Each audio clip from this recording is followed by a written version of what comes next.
Hello everyone. आज का हमारा टॉपिक है सेक्स डिटर्मिनेशन।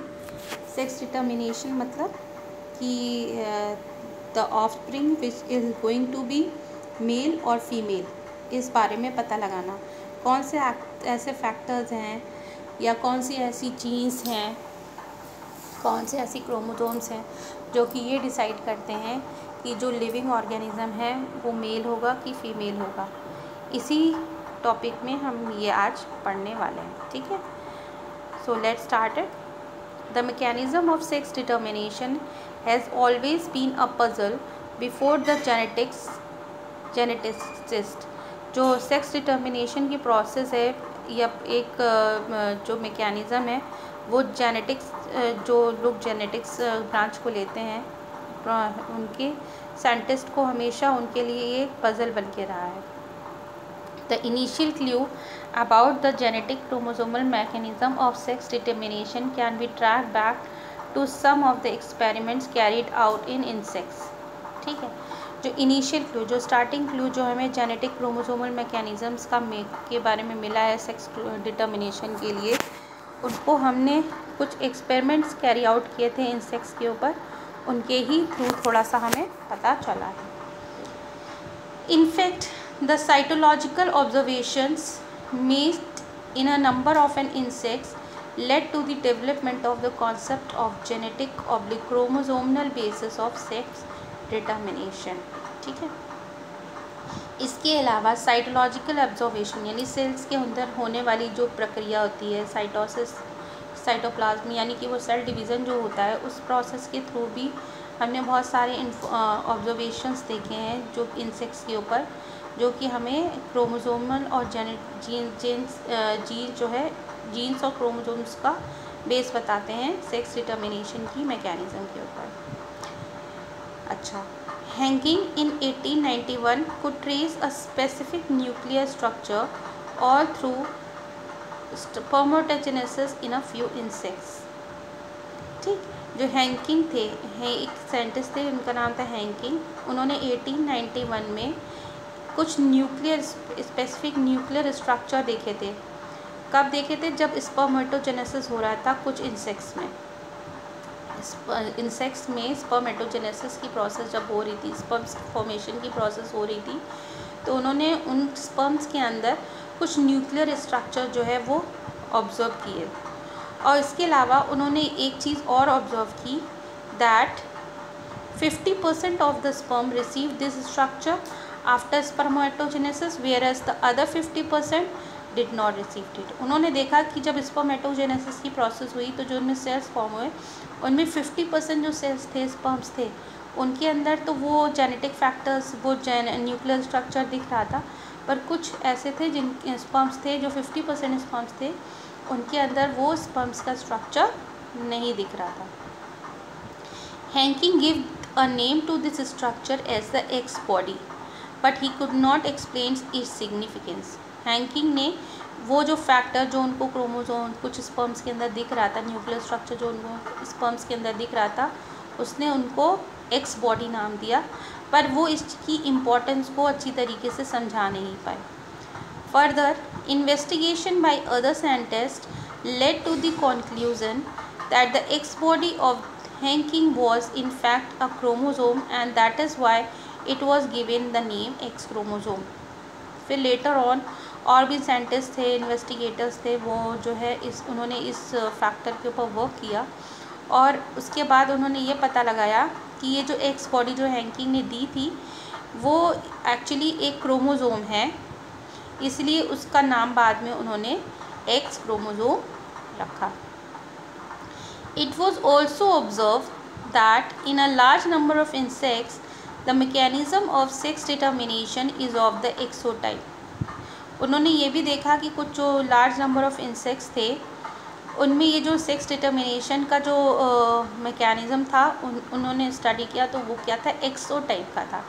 यानी कि जो एक्स थे, जो वो एक एक्स्ट्रा क्रोमोसोम्स जो है वो एक्स क्रोमोसोम बियर कर रहे थे, बिसाइड द अदर क्रोमोसोम्स और आर द ऑटोसोम। जो हमारी बॉडी में क्या होता है, 6 क्रोमोसोम होता है और ऑटोसोम्स होते हैं। ऑटोसोम्स यानी कि जो सिंपल बॉडी सेल्स होते हैं और एक होता है सेक्स क्रोमोसोम। तो सेक्स क्रोमोसोम उन्होंने जो ऑब्जर्व किया वो था एक्सोटाइप, यानी कि एक एक्स फैक्टर एक्स क्रोमोसोम उन्होंने देखा कि और प्रेजेंट है, ठीक है, बिसाइड्स द ऑटोसोम्स के अलावा। On the other hand some of the sperm bear the X chromosome whereas some do not। और उन्होंने ये भी देखा कि कुछ तो स्पर्म जो है उनके अंदर एक्स क्रोमोसोम था, पर कुछ जो है उनके अंदर इस क्रोमोसोम्स नहीं थे। जब इन्हीं तरीके की जो स्पर्म्स को जो हमने एक्स के साथ फर्टिलाइज किया, तो जो स्पर्म जिनके पास एक्स क्रोमोसोम थे वो क्या बने, अब आगे चल के फीमेल्स, और जबकि जो स्पर्म जिनमें वो एक्स क्रोमोसोम एक्स फैक्टर नहीं दिखा था वो आगे चल के क्या बने, मेल्स। ठीक। So do you think the number of chromosome in the male and female are equal? Due to the involvement of the X chromosome in the determination of sex it was designated to be a sex chromosome. अब क्योंकि x chromosome की वजह से ही sex का determination हो रहा था, ये पता चल रहा था कि जिन स्पर्म्स में एक्स क्रोमोसोम है वो आगे चल के फीमेल बनेंगे और जिनमें नहीं है वो आगे चल के मेल बनेंगे। तो एक्स क्रोमोसोम की वजह से ही आगे के ऑफस्प्रिंग्स के सेक्स के बारे में पता चल रहा था, सेक्स डिसाइड हो रहा था, इसलिए इसको हमने क्या नाम दिया, सेक्स क्रोमोसोम। और जो बाकी की जो सेल्स थे, बाकी के जो क्रोमोसोम्स थे, उनको हमने क्या नाम दिया, ऑटोसोम्स। ठीक। Grasshopper is an example of XO type of sex determination in which the males have only one X chromosome besides the autosomes। जो ग्रास हॉपर है उसमें एक्सो टाइप के क्रोमोसोम्स ही पाए जाते हैं सेक्स डिटर्मिनेशन में, जिनमें जो मेल्स होते हैं उनके पास केवल एक एक्स क्रोमोसोम होता है ऑटोसोम्स के अलावा, जबकि फीमेल्स के पास में एक्स क्रोमोसोम के पेयर होते हैं, यानी 2 एक्स क्रोमोसोम्स होते हैं। Male having only 1 X chromosome and the female having a pair of X chromosome, यानी 2 X chromosomes are present in female। ठीक। These observations led to an investigation of a number of species to understand the mechanism of sex determination in a number of other insects and mammals including the men। तो ये जो observation थी ये हमें investigate करने में help करती थी to understand the mechanism of the sex determination, ना कि केवल दूसरे इंसेक्ट्स में, मैमल्स में, जबकि including the man also. XY type of sex determination is seen where both male and female have same number of chromosomes. जो XY type of sex determination था वो मेल और फीमेल दोनों में देखा गया, और साथ में ये भी देखा गया कि इन दोनों में, मेल और फीमेल में, same number of chromosomes present होते हैं। ठीक है, पिक्चर देखिए, जो मेल हैं उनके पास XY क्रोमोसोम्स हैं और जो फीमेल्स हैं उनके पास XX क्रोमोसोम है। इंसेक्ट्स में देखिए तो इंसेक्ट्स के पास भी जो मेल्स हैं उनमें XY है, जो फीमेल्स हैं उनमें XX है। और जो बर्ड्स हैं, हैन है, उसमें भी जो मेल हैं उनके पास में जो है ZZ है, उनके X नहीं बोला गया है, ZZ बोला गया है, और जो फीमेल है उनके पास Z और W है। ठीक। तो जो इनके पास एक्सेस क्रोमोसोम है उनको होमोगैमेटिक बोला गया है, और जिनके पास XY है जो कि मेल है उनको हमने हेट्रोगैमेटिक बोला है। ठीक है, आई होप ये आपको समझ में आया होगा सेक्स डिटर्मिनेशन की बात। आगे पढ़ते हैं। among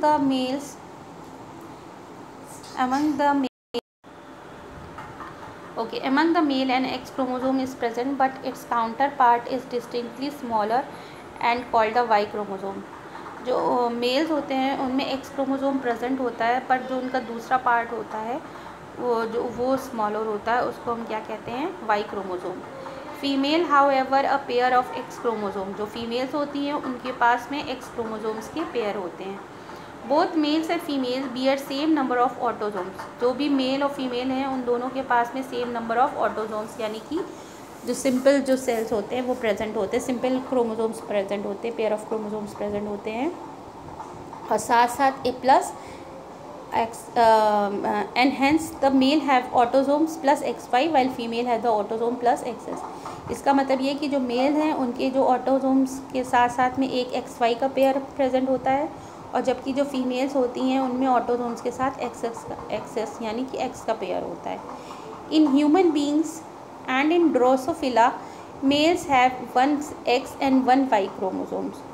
जो ह्यूमन बींग्स होते हैं और जो ड्रोसोफिलाज होते हैं उनके जो मेल्स होते हैं उनमें एक X क्रोमोसोम और एक Y क्रोमोसोम होता है, जबकि जो इनकी फ़ीमेल होती है they have a pair of X chromosome beside the autosome. इसका मतलब जो इनकी फ़ीमेल होती हैं उनमें pair of X chromosomes present होता है ऑटोसोम्स के साथ साथ। In the above description, you have studied about 2 types of sex determination mechanism, that is exotype and exophy type। तो अभी तक की जितनी डिस्क्रिप्शन है उसमें आपने पढ़ा कि 2 तरीके के सेक्स डिटरमाइनिंग मैकेनिज़म्स आपने पढ़े। पहला है एक एक्सोटाइप का और दूसरा है एक्सवाई टाइप का।